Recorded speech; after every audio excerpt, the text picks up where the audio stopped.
Assalamualaikum warahmatullahi wabarakatuh. Kami dari kelompok 5 yang beranggotakan saya sendiri, Erwin Bagas Salahuddin, NIM 187, Willa Fitra Amelia, NIM 194, Nisrina Kamilia Firdaus, NIM 199, Latifah Dea Aprilia, NIM 208, dan Juliaul Aulia, NIM 211.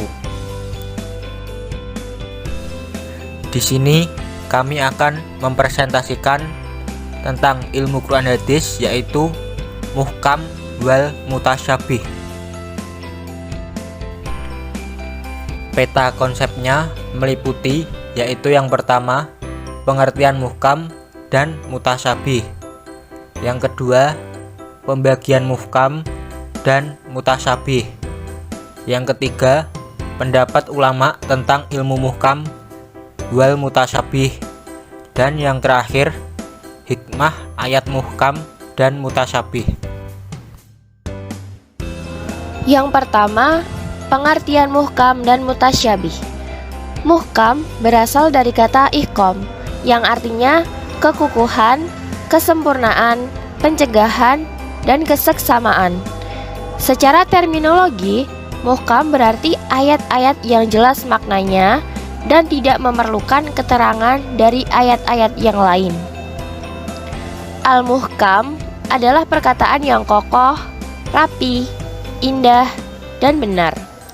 Sedangkan secara umum, muhkam yaitu perkataan yang kokoh atau meyakinkan, fasih, yang dapat membedakan antara yang salah dan benar, juga antara kejujuran dan kebohongan. Kata mutasyabih berasal dari kata tasyabuh, artinya keserupaan dan kesamaan yang biasanya membawa kepada kesamaran. Secara bahasa, artinya adalah kesamaan dan kesesuaian perkataan, karena sebagiannya membetulkan yang lain. Sedangkan secara terminologi, mutasyabih berarti ayat-ayat yang belum jelas maksudnya dan mempunyai banyak kemungkinan takwilnya, atau maknanya yang tersembunyi dan memerlukan keterangan tertentu, atau hanya Allah yang mengetahuinya. Yang kedua, pembagian muhkam dan mutasyabih. Pembagian muhkam dibagi menjadi dua, yaitu yang pertama ngam. Ngam di sini berarti umum, artinya secara umum muhkam adalah sempurna karena dengannya bisa dibedakan antara yang benar dan yang batil, mana yang menjadi petunjuk dan mana yang menyesatkan. Yang kedua, khos. Adapun makna khos yang dimaksudkan oleh makna al-khatan di sini adalah makna muhkam menurut istilah. Pengertian khos ini dibagi dua oleh Muhammad Adib Soleh.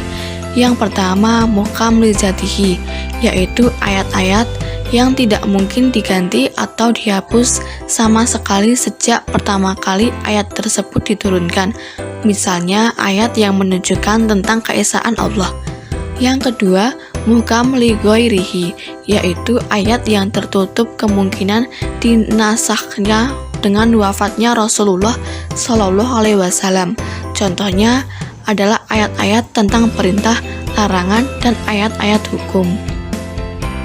Pembagian mutasyabih. Yang pertama, ngam. Pembagian mutasyabih kepada ngam ini cenderung merujuk kepada pengertian mutasyabih menurut bahasa, yaitu ayat-ayatnya saling menyerupai dalam kebenaran, keindahan, dan tidak ada pertentangan satu sama lain. Yang kedua, khos. Adapun makna khos yang dimaksudkan oleh makna al-khatan di sini adalah makna mutasyabih menurut istilah. Mutasyabih khos terbagi menjadi dua. Yang pertama, mutasyabih hakiki, yaitu ayat-ayat yang tidak diketahui makna sebenarnya selain Allah. Yang kedua, mutasyabih nisbi, yaitu ayat-ayat yang samar maknanya bagi sebagian orang saja. Pendapat ulama tentang ilmu muhkam wal mutasyabih. Yang pertama, ulama golongan Hanafiyah. Ulama golongan Hanafiyah berpendapat bahwa lafal muhkam ialah lafal yang jelas petunjuknya dan tidak mungkin telah dinasahkan. Adapun lafal mustasyabih adalah lafal yang sama maksud petunjuknya sehingga tidak terjangkau oleh akal pikiran manusia. Lafal mustasyabih termasuk hal-hal yang hanya diketahui oleh Allah Subhanahu wa taala saja artinya. Yang kedua, golongan ahlu fikih. Mayoritas ulama golongan ahlu fikih berasal dari pendapat sahabat Ibnu Abbas yang berpendapat lafal muhkam ialah lafal yang tidak bisa ditakwilkan kecuali satu arah. Sedangkan lafal mustasyabih adalah artinya dapat ditakwilkan dalam beberapa segi karena masih sama.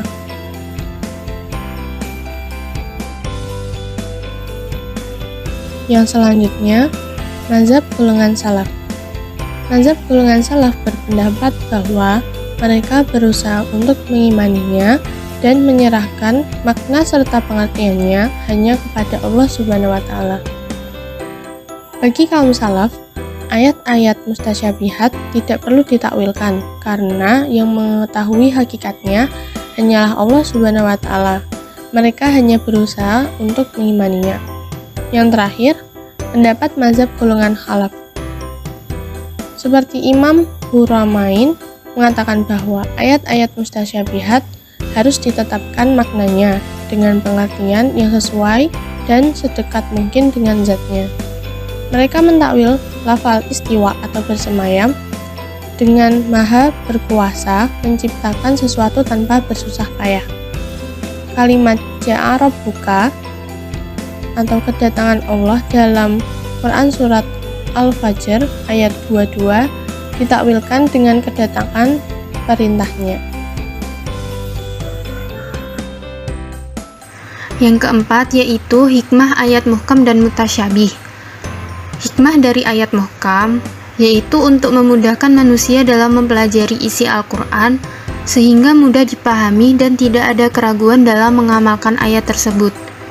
Kemudian, untuk mendorong semangat manusia untuk giat mempelajari, memahami, menghayati, dan mengamalkan isi Al-Quran.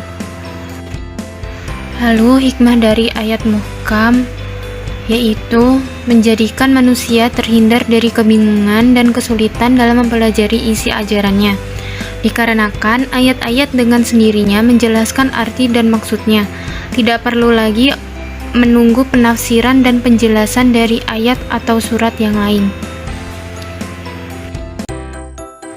Kemudian yang kedua ada hikmah dari ayat. Dalam memahami juga diperlukan beberapa cara penafsiran. Hal ini memerlukan berbagai ilmu seperti ilmu bahasa, gramatika, ma'ani, usul fikih, dan lainnya. Kemudian juga bisa sebagai cobaan dari Allah, karena ayat-ayat ini akan menjadikan manusia diuji keimanannya. Apakah mereka tetap percaya dan tunduk kepada Allah, atau memperalat untuk kepentingan pribadi? Lalu, untuk memperlihatkan kepada manusia mengenai mukjizat Al-Quran, agar manusia menyadari bahwa Al-Quran bukanlah buatan manusia, namun ciptaan Allah Subhanahu wa Ta'ala.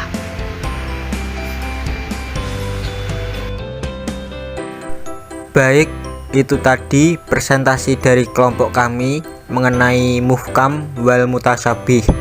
Apabila ada kesalahan, baik disengaja maupun tidak, kami dari kelompok 5 mengucapkan mohon maaf yang sebesar-besarnya. Wassalamualaikum warahmatullahi wabarakatuh.